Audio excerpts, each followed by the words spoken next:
Welcome to the Menopause and Cancer Podcast, where we speak with cancer patients, survivors, and incredible experts in their fields to help us find solutions to our symptoms and ideas to improve our health. I'm your host, Dani Binnington, and I'm so excited you're here because this episode is packed with wisdom, warmth, and practical tools for anyone navigating life during or after cancer. I'm joined by the fabulous Tiffany Troso. She's a brilliant medical oncologist with over 25 years of experience. And today she'll share with us her passion for empowering patients and especially women to take charge of their health and well-being.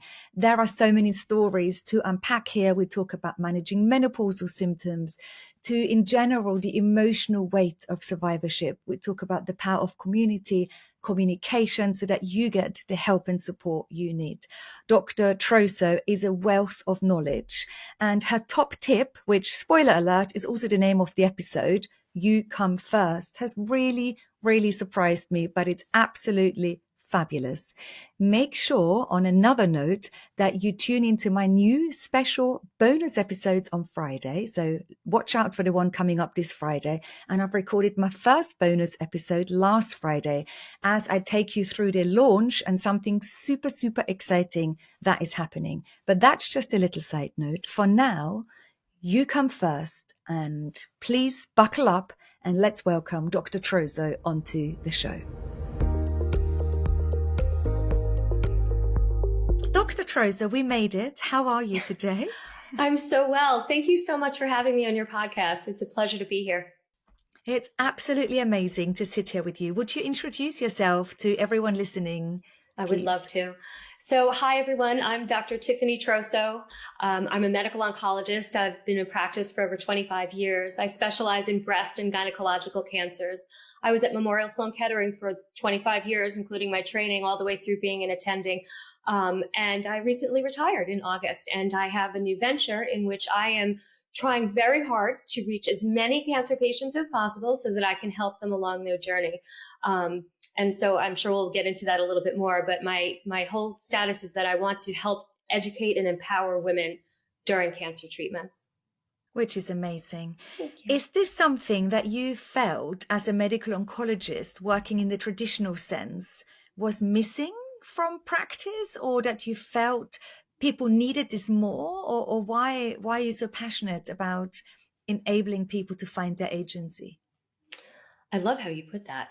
I am absolutely 100% felt during my time in the clinic, seeing thousands of patients, that it was very difficult for the physicians to meet the patients where they were in the finite amount of time that we had in the clinic between going through psychosocial activities with the patient, their own mindset, and also taking care of their cancer as well medically. And I feel that there's an enormous divide between where physicians are and where patients could be. I really felt that if I had more time, if I had more, supplies or ability to educate patients more, they would have done so much better. Of course, we did the very best that we could, and I was always running late because I was always trying to do more in the room with the patients. But I really feel that there's an enormous potential here to help women with cancer, and even in the survivorship role, the pre-vivor role, and in terms of educating them, empowering them, and helping them feel to be part of their treatment, having confidence and clarity about what's going on. And I think that is so important because it helps alleviate a lot of the stress and the fear of the unknown as well. So we could talk about, I could talk about this all day. And really, I could talk about this all day because I just spent the most amazing few days with a group of 20 survivors, and we took them onto a wellbeing retreat, and it was absolutely amazing. And the three biggest topics that came up in the many conversations and workshops we facilitated were fear, as you just said, the fear of the unknown. There were also the who am I, like the who was I before cancer, who am I going to be, and it was confidence. And so we will talk about those because I know I'm sure they're part of your work. Sure. talk to me about second opinions first, because I know you're also very passionate about second opinions, and you give second opinions to patients so they can come to you Sure. for second opinions. Like, is it good to have second opinions, or do you think people do have a second opinion because they are looking for an answer and they're looking for the answer that they want to hear? That's a great question and a really interesting perspective.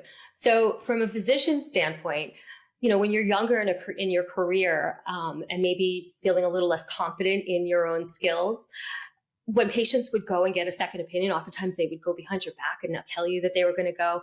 And then the other physician would call you and you'd be, happy to help. As I grew and as I developed as a physician and as I matured, I realized that it's not about me.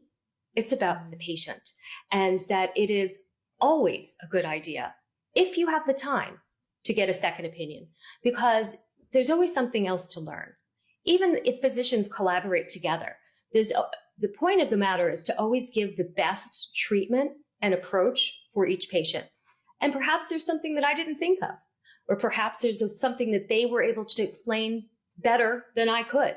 And so again, at the end of the day, if you just take it all back down to, I'm here to serve and I'm here to help get this patient to the best possible outcome that I can get them to. And so again, it's getting a second opinion it's not about me. It's about the patient and the patient feeling comfortable and confident in their pathway. And so I am a very big proponent for second opinions. And I think it's very important for physicians in general to be open to collaboration for all the reasons that I just mentioned. One caveat that I do want to mention, because I have seen this, is if you have a cancer, say, for example, you have a breast cancer and it's been decided that you're going to have neoadjuvant treatment, right? Treatment before surgery, and the tumor is still in place, and you want to go see Dr. B, and I'm at hospital A. For Dr. B to see you and give you a true opinion, they need to review your pathology as well.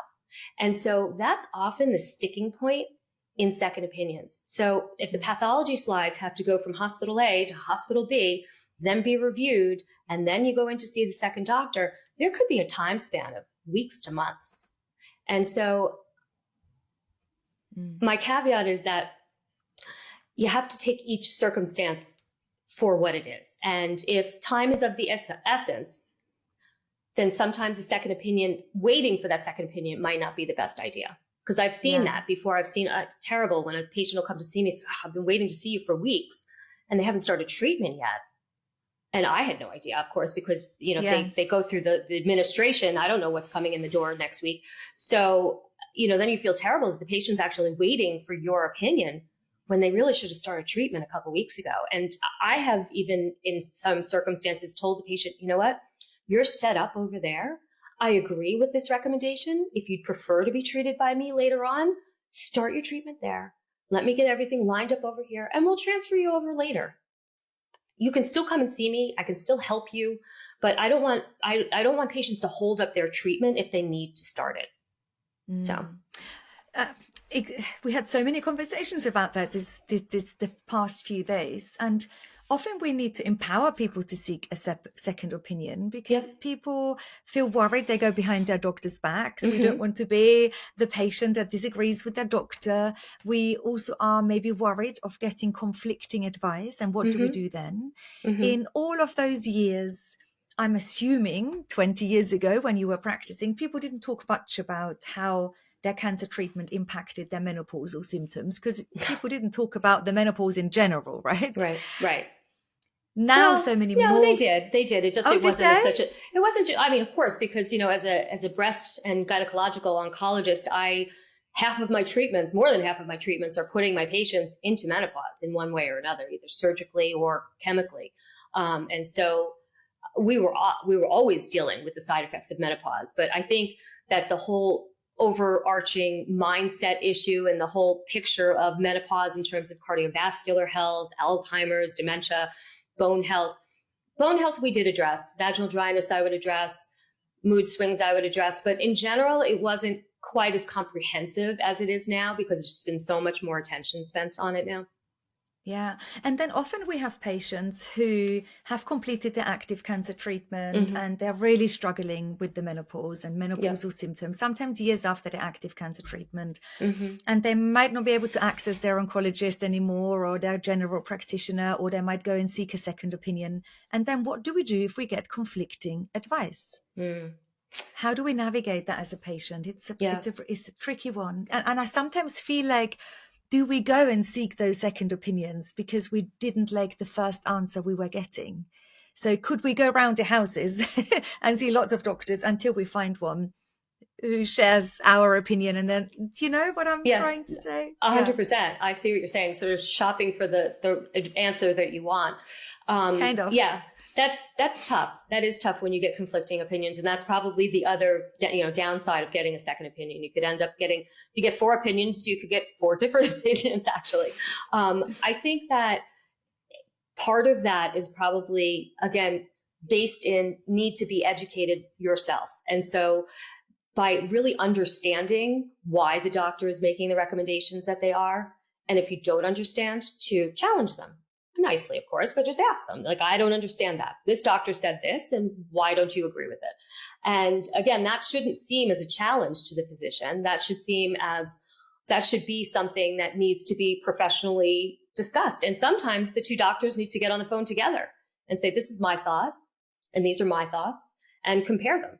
And, sort of come up with a solution that's personalized for that patient. Because I don't think that in the manner of treating menopausal symptoms for breast and gynecological cancers, there's a whole range of different options and different recommendations based on the type of cancer that you had, the time from the cancer, the stage of the cancer. There's so many things to take into consideration that I think is really important that each person discusses it with their physician, and really we lay out a plan that's personalized for the patient, because there is no one right answer here. Yeah. So what did you think was missing then in those many years, decades of helping cancer patients and especially women? What do you think was missing for them? More time with their oncologist, more time with a counselor or a coach? What was it?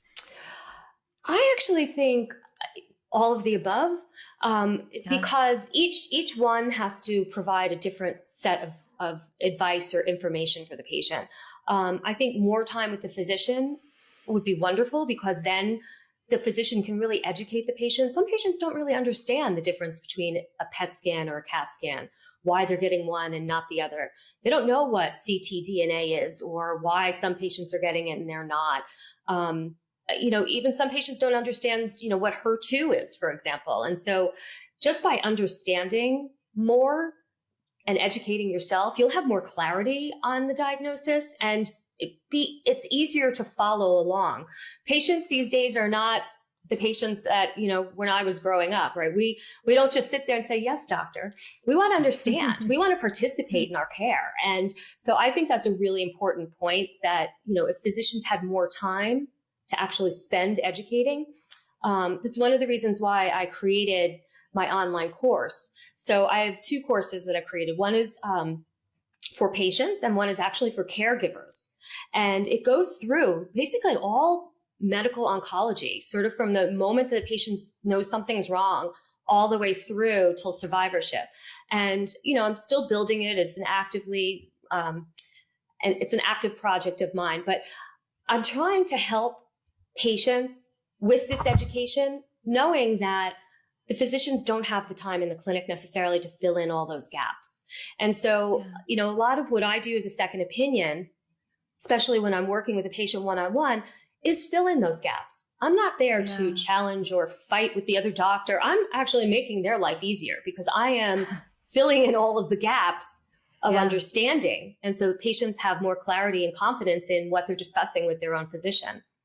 The other thing that I think is really lacking is there was never enough psychological support for the patients.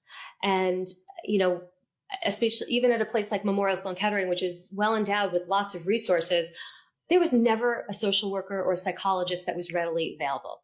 I would try to get my patient an appointment with, the psychiatrist, and it would be weeks to months until they could see someone. So oftentimes, as an oncologist, trying to help my patient get through their treatment, I would start the medication. After a certain amount of time, I'd say, okay, look, we'll try low dose of Lexapro, for example. You need a little bit of Xanax to help you fall asleep. I would fill in those gaps. I know not all physicians are comfortable doing that, but I feel like it's part of the holistic package of helping patients. I would also recommend natural products as well, such as like L-theanine, which I find is wonderful for stress and anxiety. But when things got more complicated, if that first beginner dose of Lexapro wasn't sufficient, hopefully by that time I've already gotten them in to see a psychiatrist or the psychologist for more talk therapy. But we spend a lot of time on mindset in my clinic.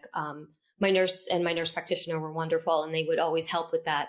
Now I take it all on myself. So I spend a lot of time with patients, try to reorient them to where they are in their journey, what their aspirations are, what their expectations are. Because sometimes if those two things don't match, aspirations and expectations, there's a mismatch, causes dramatic anxiety and mistrust, actually. Can you elaborate a little bit more? Because I hear it all the time in conversations.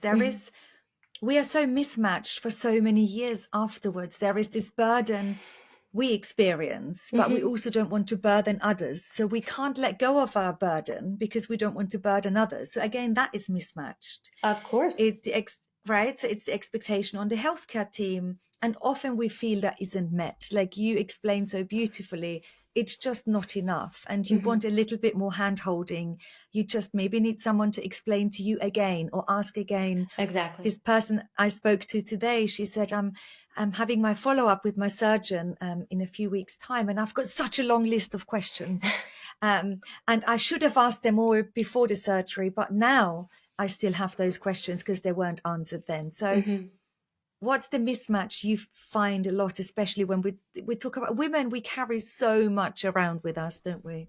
There's so much to unpack there.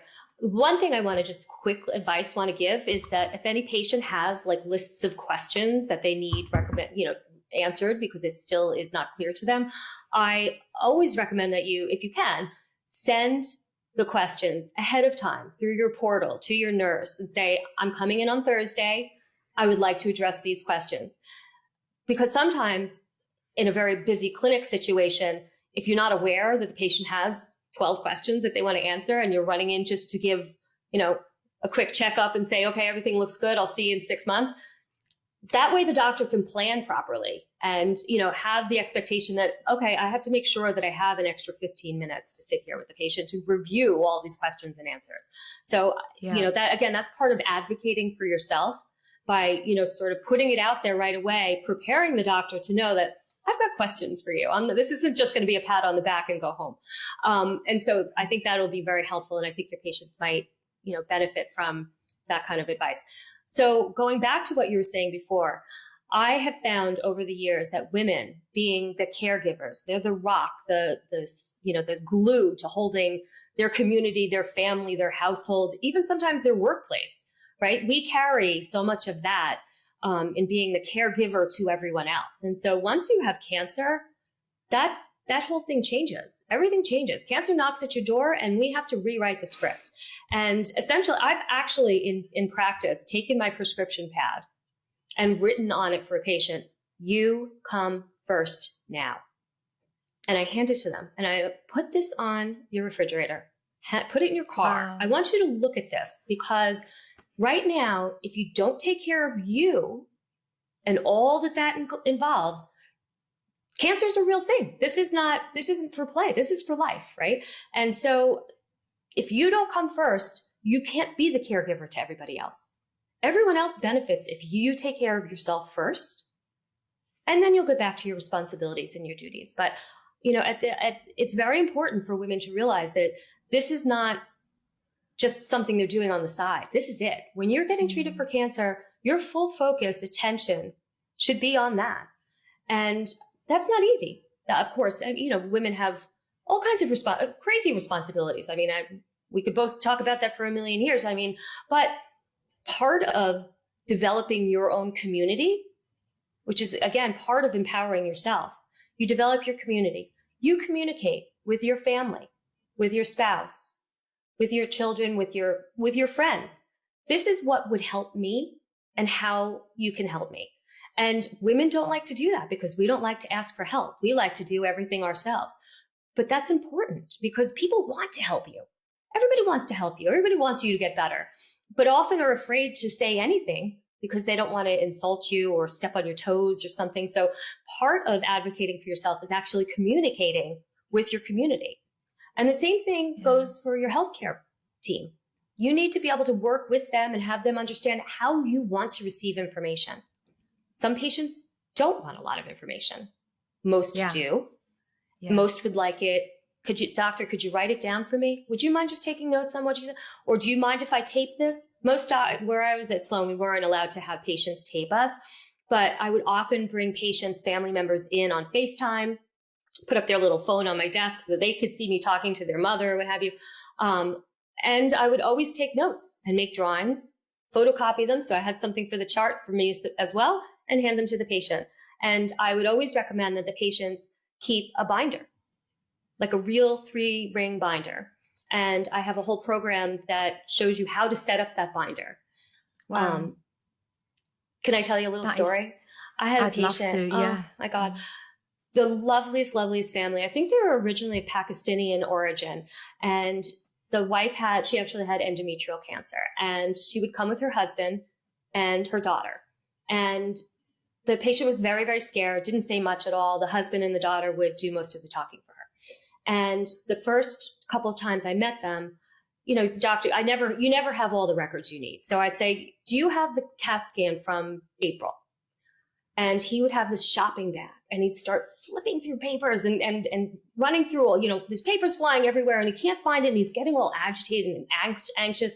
And the daughter's trying to calm him down and then she's trying to look through the bag. I put the patient, she was starting her chemotherapy. I put the patient back into the treatment room. She started her chemo. I pulled the daughter and the husband aside. I said, do me a favor. While she's getting her hydration before she starts her chemo, go to Staples, which is, like an office supply store. I need you to get me a 2-inch 3-ring binder, some clear plastic dividers, some, the paper sheets and then dividers, and let me know when you come back. So my nurse and I, for our lunch period, right, while we're eating our turkey sandwich in the back room, took all of these records and put them all out on my desk and just sorted through them, filed them, hole punched them, stuck them in the binder. And I made him this beautiful binder. And I presented it to him back in the chemotherapy room with his wife. I could cry. He actually started to cry. He was so touched that somebody took care of him and somebody took the time to help him. And it was such a little thing for my nurse and I to do. It took us 10 minutes because I know how to sort it. I know what the papers are, right? And I realized that something so small like that, a gesture like that, makes all the difference to a patient. Because not only did they feel that we cared and that we were trying to help them and meet them where they are, but also now he had this binder that empowered him because now he knew where all the records are. Now he could flip through them and he could talk through them, what have you. He brought this binder every single day, every time he came to the treatment. So they were lovely. But it's just one of those moments in 25 years of practice that just stuck with me. That these are the little things that you wouldn't expect a doctor to do, but that is so meaningful for a patient, so helpful, right? But you also probably gave back a bit of control in a time where everything was out of control and chaotic, right? Absolutely. And when it's all overwhelming. And I was one of those patients. I was a mum to 3 daughters already. So I was a grown-up woman when I was diagnosed with breast cancer. But one of my very first appointments with my surgeon, who then treated me, was with my dad and my husband.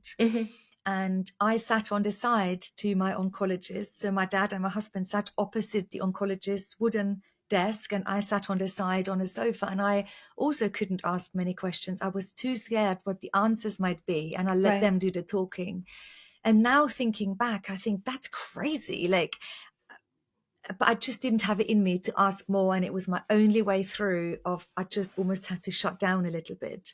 And it's amazing what doctors can do for you when you least expect it. It's amazing the impact and every word can have, because I still remember words, and it's usually not the good ones that we remember. Yeah. But I still remember words that were said from all those years back, because the mind has a ways. And I think words are so powerful and actions are so amazing. Yeah. One thing you said earlier about you come first, that really touched me as well, because that's a hard thing to do. You come first, a hard thing to realize, when actually it is also very scary to think we're going to put our whole family and our environment and our parents maybe and our siblings or children and friends through a really difficult experience too. But one thing that did come out of many conversations I've recently had was people saying, I finally had the courage to say to my family what I enjoy. And for years, they would pretend maybe to enjoy snowboarding, or they would pretend to enjoy certain activities. And suddenly they said, I love you all very much, but actually, I don't really enjoy going snowboarding. I'm going to go and do snow walking. And it's having that courage. That's it. Instead of always bending over backwards to keep everyone happy. And I think a lot of courage has to be brought to the table to finally say that, because we keep thinking we're selfish, don't we? If we don't do everything for everyone else. It's not selfish. It's survival, and it's thriving. I know that's kind of a catch-all word, but in order to, as I was mentioning before, it's part of empowering yourself, helping your friends and family help you and work with you and meet you where you are. And so, patients have to learn to speak up, exactly like you're saying. And, that's not always possible. Every dynamic and family situation is different. And some patients might not feel comfortable telling their husband that, I really need you to get takeout tonight for dinner. But, I'm just, there's so many ways to look at it. I mean, I've seen so much in the clinic. If something doesn't feel right, you need to speak up. You really do. And, and it's hard. Like I said, I've seen patients come in with family members or even spouses that I could almost tell by the first or second meeting whether or not the couple was going to stay together, just by how the husband was reacting or acting towards her. And wow, it's not uncommon. It's not common, but it's not never that patients, they break up while the patient's under chemotherapy. I've seen it because it's, an enormous stress. And if the relationship wasn't solid to begin with, sometimes the riff is not fixable. And you can see that sometimes. I mean, I'd never say anything to a patient. That's not my place, but it's hard. You can definitely see that. Wow, the extra burden, isn't it? But also, sometimes we do wake up. It is a bit like we are now waking up to, who am I and where do I want to be in the future and who do I want to live with? And is my partner the partner I really need to support me through? Or am I doing all of the hard work and have done for the last few decades and I'm done with it? Maybe I'm done with the relationship. And you have to be so brave to move through that and identify that for yourself. And I think our partners, they mean very well, don't they, partners? Of course. But because of the lack of communication that you had mentioned earlier, they also get it really wrong. Like I know of people whose partners booked an amazing holiday that they never really wanted to go on, or go up in a hot air balloon, someone said to me recently, 2 days after chemotherapy. You're like, why would I want to do that? Yeah, unfortunately, stressful situations will bring all of those things, all of those qualities and the relationship situations really to the head. And so it's tough, because stressful situations are when things really come out sometimes. And I mean, the thought of, I've seen it, the pain of a woman, making different choices and deciding perhaps that this isn't the relationship or the situation that I want to be in, but are also dealing with the stress of battling cancer. It's enormous. That's enormous. And that's absolutely a situation where I would refer a patient for, real psychological counseling, because as much as I want to help, that's the next level. And that needs some real attention. And so that's an important time to refer a patient to see a counselor, a social worker, or a psychologist. Yeah. So as an oncology Dr. Troser who makes binders for their patients, who tells their patients, you come first. What else is in your little box of amazing, I know you've put it into a course, but what is in your sort of wealth of knowledge that you want survivors to know that can help them move forward? Survivors or treatment patients? Because those are a little different. I think for us, it's more survivors More at the survivors. moment, Okay. because we're most of people listening to our show, they've been put into the menopause after their active cancer treatment. They're waking up to many symptoms and they're trying to find solutions, and they haven't got the answers currently. So I think we're more the survivorship space. So I would say that the first thing I would do, and I'm taking it from my treatment patient paradigm to the survivorship paradigm. I always recommend that patients get a weekly and monthly planner. And I'll tell you why. A monthly planner, you physically put in all the important days of your month. People do it on the phone now. I'm old school. I like it on paper. I think it's easier to see it all in one place. On the weeklies, when you open up the binder or the planner, each day of the week has a nice big box. And I instruct my patients to write down all of their symptoms, side effects, thoughts, whatever's going on, I want to know about it. And by having it in the planner, you have a date and you can relate it to other things. So it's much easier to track different symptoms and side effects, for example, if you have them chronologically in order and described. So if you found that you're having a lot more anxiety and you were having difficulty sleeping and you were taking your aromatase inhibitor, for example, at nighttime, sometimes we would just try switching it to taking it in the morning and see if that helps, track the symptoms.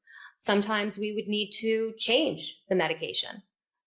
Do that, track the symptoms. It just makes it a better communication tool between you and your physician or your caretaker, because it's not just like, my back always hurts. You can say, look, my back hurts 5 out of 7 days a week. I'm doing this exercise. I'm taking this medicine. I'm taking, glucosamine and chondroitin and my omega-3 fatty acids. And when I stop them, my arm hurt.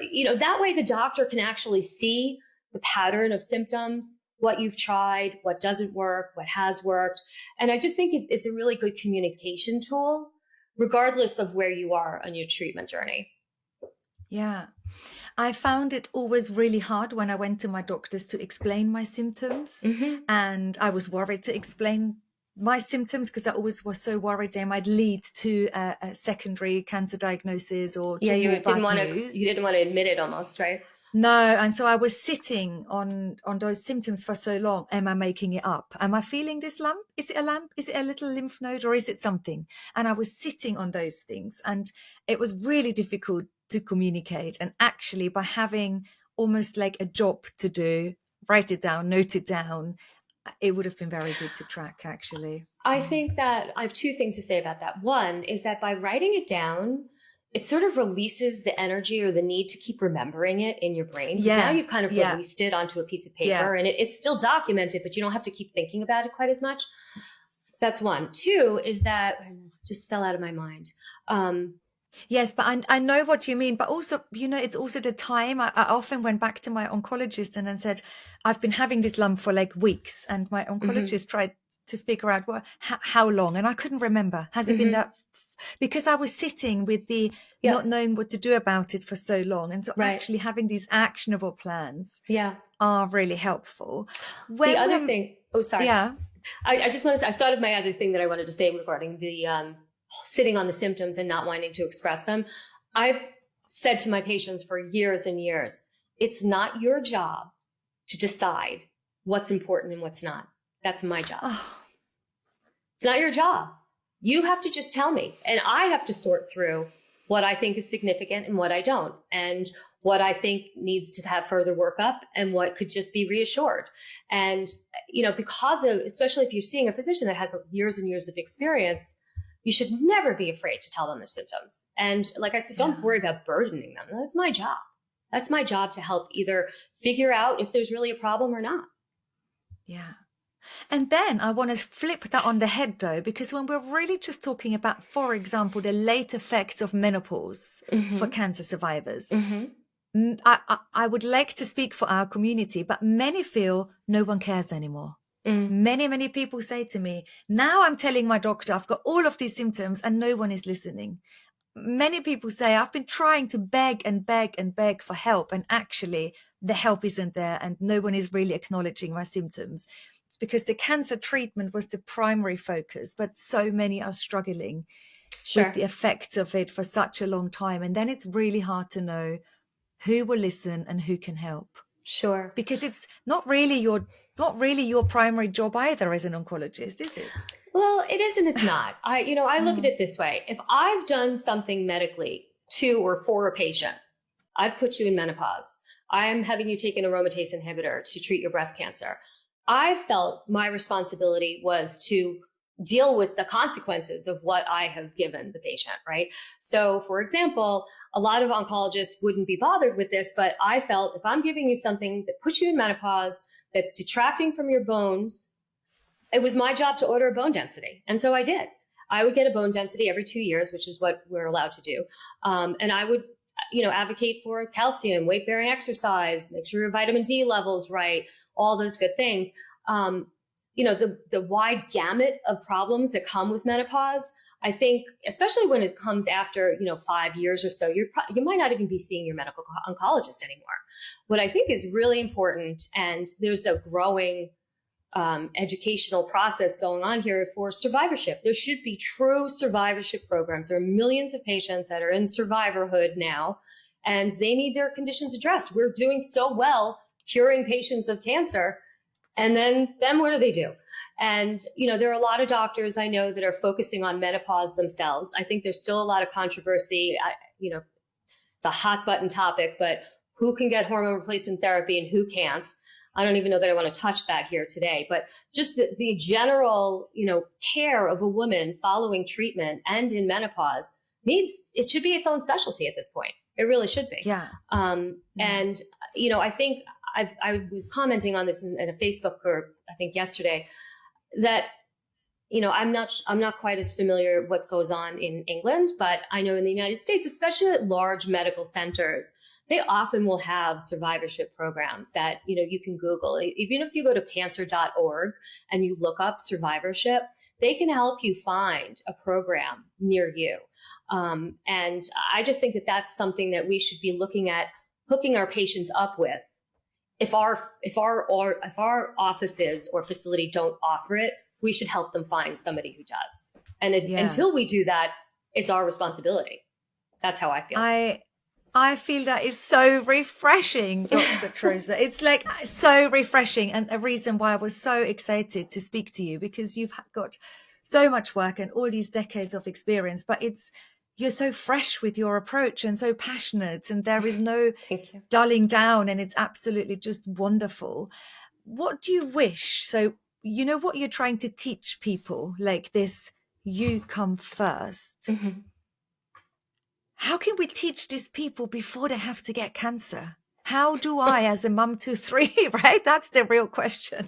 Like, I am a mum to 3 gorgeous teenage girls. Am I conditioning them alongside the rest of the world to put everyone else first and their jobs and their careers and everything? And at one point they would be burnt out, and an amazing doctor might have to teach them, you come first? Or what are we getting wrong? We're talking about major societal shifts here. I agree with you. I think that, women need to learn how to empower themselves and realize that, like I mentioned before, that if the caregiver is not getting what they need, they can't do the best for everybody else. And so by nourishing and supporting the primary caregiver for love, support, toilet paper, food on the table, right? I mean, women in general have taken on all the roles. What was that? I don't know if you know that, you're probably too young, but there was a commercial when I was a kid that she had like a frying pan. She'd go, I can spin up the bacon, fried up in a pan, and never let you forget you're a man. And I mean, that was like so like feminist, like it was ridiculous. But if you think about it, like that's like the role that we're asked. Like, I can bring home the bacon, I can cook it, fry it up in a pan, and I can keep you feeling like you're a man. I mean, think about that. That was like the 70s and 80s. I mean, it's been ingrained in us for decades. Yeah. I think what's so refreshing, if I spoke to Dr. Trozo and you come with your experience, if I asked Tiffany, Yeah. do you put yourself first? Have you learned through your patients? Have you learned?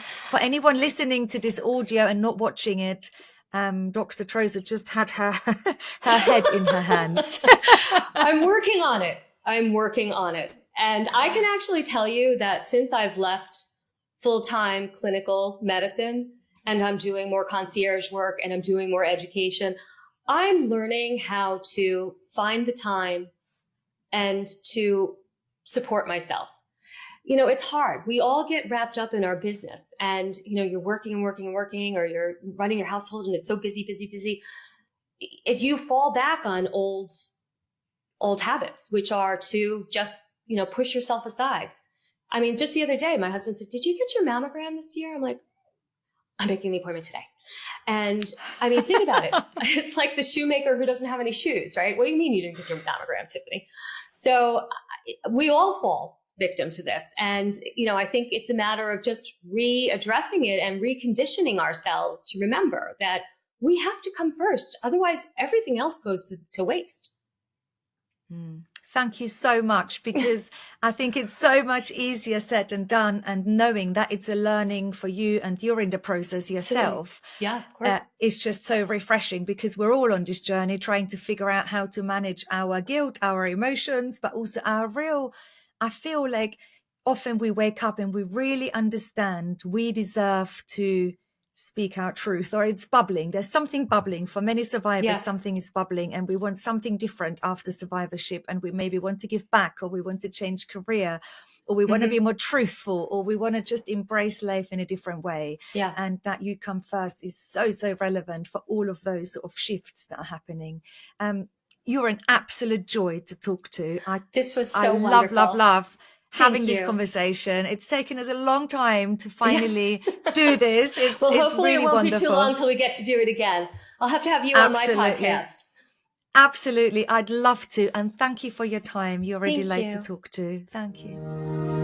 What a joy it is to be joined by such incredible people on the Menopause and Cancer podcast. When I first set out to bring you the experts with this knowledge, I never in a million years would have dreamt that these experts would be so amazing, like Dr. Trozo, and come with so much decades of experience. I think in this conversation, there were so many golden nuggets and so many great stories of wisdom to unpack. And I hope it's helped you think, what could I talk to my doctor about? What could I ask about? How could I further my desire to live better, to maybe have fewer menopausal symptoms? What could I do? What conversation could I have? I hope you enjoyed this conversation. And again, it's a Wednesday today. If you're listening to this, make sure to tune into this Friday's next bonus episode. It will be our second bonus episode. If you have not listened to the first one, and do go back, I've recorded the first one last Friday. I'm launching and announcing something super exciting. And these bonus episodes give you a little bit of a behind the scenes insight into something I have been working on and really hoping to achieve very soon, but I've been working on it for years. So tune in to the Friday bonus episodes as well. And with that, I love you and leave you, wishing you a really, really good day.